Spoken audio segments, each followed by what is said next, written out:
தனுசு ராசி மற்றும் தனுசு லக்ன அன்பர்களுக்கு இந்த ஜூன் மாத கிரகநிலைகளை பார்க்கும்போது உங்களுடைய 3வது வீட்டில் சனி பகவான் இருக்கார், 4ல் ராகு, 5ல் செவ்வாய், 6ல் ருண ரோக சத்ருன்ற இடத்துல 4 கிரகங்களினுடைய அமைப்பு இருக்குது. அதே மாதிரி பார்த்திங்கன்னா அவங்க எல்லாருமே உங்களுடைய 7ஆம் வீட்டுக்கு 12ஆம் தேதி சுக்கிரனும் 14ஆம் தேதி புதனும் 15ஆம் தேதி சூரியனும் போயிடுறாங்க. புதன் மறுபடியும் இந்த மாத கடைசியில் கடகத்துக்கு வந்துடுறார். உங்களுடைய 10ஆம் வீட்டில் கேது இருக்குது. இது ஒரு வித்தியாசமான ஒரு காலகட்டம் தனுசு ராசி தனுசு லக்ன அன்பர்களே. சனி பகவான் 3ஆம் வீட்டில் தான் இருக்குது. பட் ஸ்டில் உங்களுடைய விரயஸ்தானாதிபதி செவ்வாயை தன்னுடைய 3ஆம் பார்வையாக பார்க்குது. ரொம்ப ரொம்ப எச்சரிக்கையாக நீங்கள் இருக்கணும். இந்த விஷயத்தில் எதில் எச்சரிக்கையாக இருக்கணும் அப்படின்னா, அதுவும் ஃபஸ்ட் ஆஃப் செகண்ட் ஆஃபுமே தான். பட் ஃபஸ்ட் ஆஃப் ரொம்ப ரொம்ப எச்சரிக்கையாக இருக்கணும். ஃபர்ஸ்ட் பாயிண்ட் என்னென்னா, உங்களுடைய ராசிநாதன் குரு 6ஆம் வீட்டில் உட்கார்ந்துருக்கார். அப்படின்னா என்னன்றது நீங்கள் புரிஞ்சுக்கணும். அதாவது சின்ன சின்ன பிரச்சனை வரும்போது கூட ஓடி உங்களுக்கு உதவுவாங்க.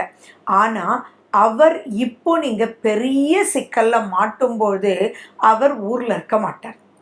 இது நீங்கள் ஆரோக்கியமாக கூட ஒரு எக்ஸாம்பிள் எடுத்துக்கோங்க. பெரிய பெரிய ப்ராப்ளத்துக்கெல்லாம் உங்கள் ஃபேமிலி டாக்டர் இருப்பார். இப்போது திடீர்னு பயங்கரமான ஃபீவர், என்னன்னே தெரியல, ஆனால் சரின்னு போனால் அவர் அப்ராட் போயிருப்பார், நாட் ரீச்சபிளில் இருப்பார். அப்போது உங்களால் எதுவுமே எடுக்க முடியாமல், முடிவுகள் எடுக்க முடியாத தடுமாற்றம் அப்படின்றது ரொம்ப முக்கியமான டைட்டில். ஸோ அந்த தடுமாற்றம் இருக்கிறதுக்கு நீங்கள் நல்லவங்க அங்கே இருக்க மாட்டாங்க, கை கொடுக்கக்கூடியவங்க இருக்க மாட்டாங்க, ஆனால் பழி சொல்லக்கூடியவங்க ரொம்ப ரொம்ப இருப்பாங்க. இதில் என்னென்னா, யாராக இருந்தாலுமே நீங்கள் எதிரியாக நினைக்கிறீங்களோ இல்லையோ, குரு தான் உங்களுடைய ராசிநாதன். ஸோ நீங்கள் எதிரியாக நினைக்கிறது குறைவு. ஆனால் உங்களை எதிரியாக நினச்சவங்க அந்த ரீசன்னால் நீங்கள் யார் மனசாவது புண்படுத்தியிருக்கலாம், அல்லது நீங்கள் புண்படுத்துறீங்கன்னு தெரியாமல் கூட புண்படுத்தியிருக்கலாம்.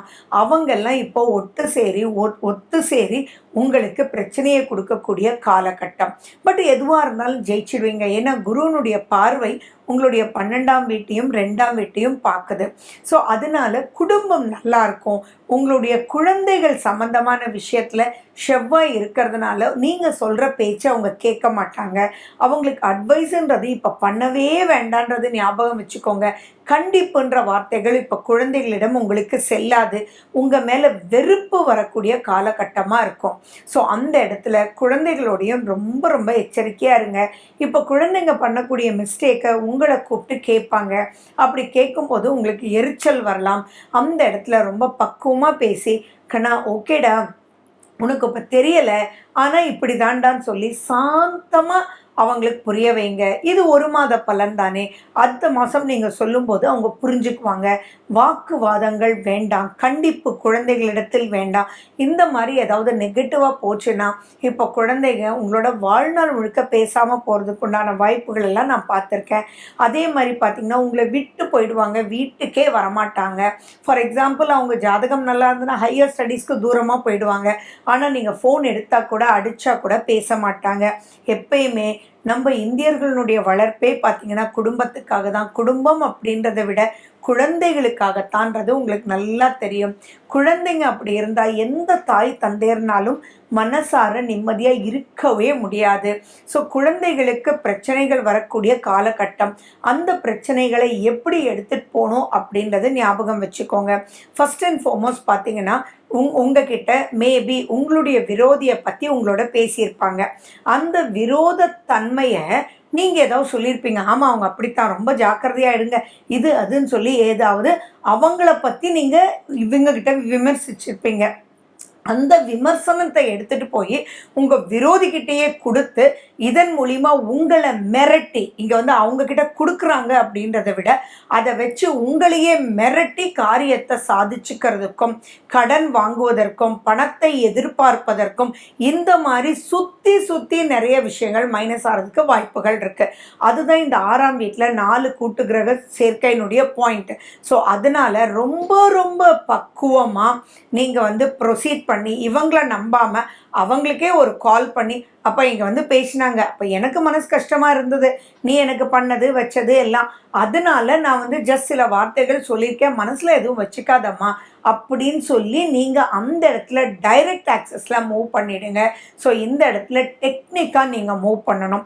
நீங்கள் வேலை செய்கிற இடத்துல உங்களுக்கு பிரச்சனைகள் கொடுக்கலாம், அவங்க தேவையில்லாத ஃபோன் கால்ஸ் பண்ணலாம், ப்ராங்க் கால்ஸ் வரலாம். இதிலெல்லாம் ரொம்ப ரொம்ப எச்சரிக்கையாக இருந்து ஸ்மூத்தாக போயிடணும்னு சொல்லி நீங்கள் பிரார்த்தனை பண்ணணும். ஏன்னா 4ஆம் வீட்டில் ராகு, அப்படி இருக்கும்போது நீங்கள் வந்து உங்கள் தாய்கிட்ட கூட மனசை விட்டு பேச முடியாத ஒரு நிலை. சூரியன் வந்து 6ஆம் வீட்டில் இருக்கார், தகப்பனார்கிட்ட கூட பேச முடியாத ஒரு நிலை. இந்த மாதிரியெல்லாம் நிறைய விஷயங்கள் ஒரு சிக்கல்கள் வரக்கூடிய மாதமாகவே இருக்குது. பட் பெருசாக ஏன்னா குழந்தைகளால் தந்தையிடம் தாயிடம் அப்படின்னு சொல்லும்போது ஆட்டோமேட்டிக்காக அந்த இடத்துல மனசில் ரொம்பவே பதப்பதக்கும். நிறைய பேர் பார்த்தீங்கன்னா ஆன்லைனில் யார்கிட்டயோ நீங்கள் பேசியிருப்பீங்க, அவங்க அதை வச்சு இப்போ மிரட்டக்கூடிய காலகட்டம். ஸோ எதுலேயுமே ரொம்ப ரொம்ப எச்சரிக்கையாக இருக்கணும். யாரை எந்த அளவுக்கு டிஸ்டன்ஸ் வைக்கணுமோ அந்த அளவுக்கு டிஸ்டன்ஸ் வைக்கணும். மிரட்டுறாங்கன்றதை பார்த்து பயப்பட வேண்டிய அவசியங்கள் இல்லை. இந்த ஒரு 2 விஷயங்கள் மட்டும் நீங்கள் கேர்ஃபுல்லாக இருந்துட்டீங்கன்னா பல ரூபத்தில் நீங்கள் ஜெயிக்க முடியும்.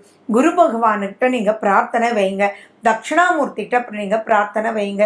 குரு உங்கள் மனசுக்கு பிடிச்சவர், அவர் சாய்பாபாவாக இருக்கலாம், சங்கராச்சாரியாராக இருக்கலாம், ராகவேந்திரராக இருக்கலாம், பெரியவராக இருக்கலாம், ராமானுஜராக இருக்கலாம், யாராக இருந்தாலும் சரி அவங்களுடைய திருவடி சரணம் அப்படின்னு சொல்லிட்டு நீங்கள் எல்லோ கலர் ஃபுட்ஸ் அதிகமாக சாப்பிடுங்க, ப்ரோட்டீன் ஃபுட்ஸ் அதிகமாக சாப்பிடுங்க.